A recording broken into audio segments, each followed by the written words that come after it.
Hello, folks, and welcome back to the Average Movie Review Podcast. I hope you're all having a wonderful day. I had some time on my hands last night, and I got a chance to watch Marty Supreme. Um, I guess I understand the hype, but I also don't get the hype. I don't know. I felt like it was a good movie, but I don't feel like it was so amazing that people were saying it online. They were like, "Oh my god, this is the best movie, Timothy's best performance. He's so good. He's so great. He's amazing." Yeah, I would say he did his character some justice. I think he acted very well. I would say I enjoyed his performance. I thought he was pretty good at what he did. I thought the cast was pretty stacked too. Gwyneth Paltrow, Fran Drescher, who they didn't even use. To be quite honest, they could have just casted anybody to play his mom. I don't even know why he was there. Kevin O'Leary wasn't acting; he was just being himself, the dick that he is. So I'm not even surprised. I actually don't even know why he was casted. Um, Honestly, it was a very generic villain. Anyone could have done it, but he was just being himself, so that was fine too. Tyler, the creator, I think was one of the highlights of the film. I enjoyed his Wally. I thought he was really good, and he was hilarious as well. I enjoyed every single um, what do you call it? Every single scene he was in, I thought he was a lot of fun to watch. I think he should be doing more scenes and more stuff like this. I think he's absolutely amazing. Um, in terms of Timothy, this movie is loosely inspired by the life of the American table tennis champion and hustler Marty Reisman, where in the film he plays Marty Mauser, a Jewish, I guess, table tennis star, American table tennis star who's just absolutely amazing in what he does and everything. And the film itself, like, I feel like he was the villain of his own film. There was no heroes in this film. There was no I'm going to save somebody. Nobody in this film was, in my opinion, good at all. In terms of like the nature of who they were. His girlfriend or whatever, Rachel, she also was very manipulative in terms of what she did and all of that stuff as well. I would say that um, what else we got? Him himself, Timothy, his character was very manipulative.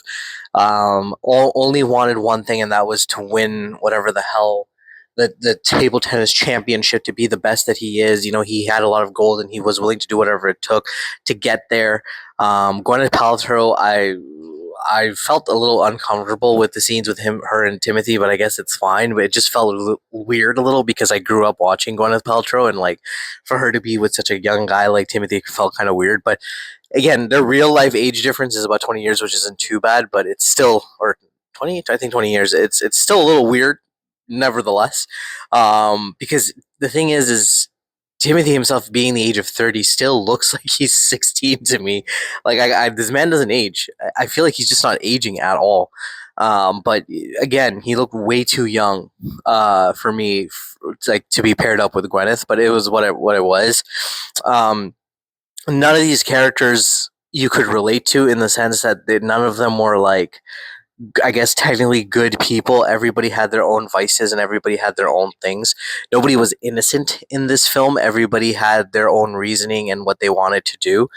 And I guess that's why it doesn't really become relatable in that sense. The only, I think, good character in this film was probably Tyler, the creator's character. If at best, I think he was like the most relatable character, just a man just trying to make it. Whereas like Marty was just making up lies, doing whatever he could to get to the table tennis champion.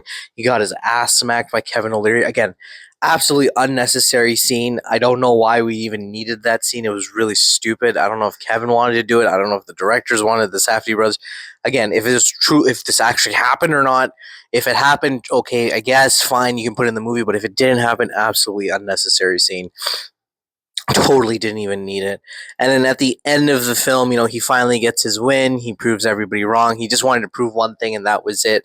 And then he left. And then he, came back to be the child to his sorry, the father to his child, who he pretty much conceived in the beginning of the film, which was the opening credits, and it was absolutely wild to see that that whole opening credit scene. Pretty crazy if you think about it. It's so like random, but also works for the entire film to start off that way and to finish off that way with the child being born. Um, and he's crying, and you kind of for like a second feel a little bit emotional, like, oh, I guess maybe he finally understands the true meaning of life and the way that he's been, and maybe he'll change, but you don't really know if he actually will change, or will he continue to be the dick that he continuously is. And I think that's one of the big things about this film. Overall though, like sound design, sound, like music wise, absolutely amazing. I love the score was really good. I was entertained quite a bit. I was locked in. Every scene was really well done. The direction, the color grading, everything.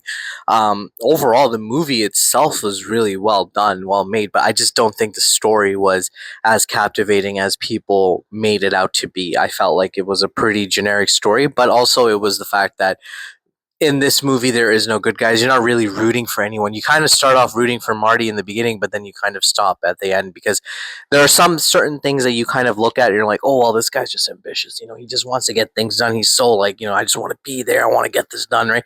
And then eventually it turns into just him being a manipulative piece of shit that just does whatever he needs to, doesn't care who gets killed, doesn't care what happens, just to get to the point. There's no emotional I guess connection to the character after that point, because it's just, he's just there. He's just doing whatever he needs to.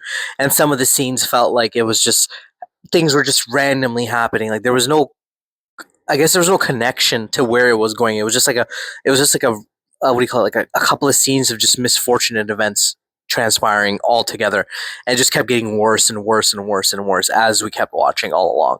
So I personally, I kind of understand why it didn't win Best Picture.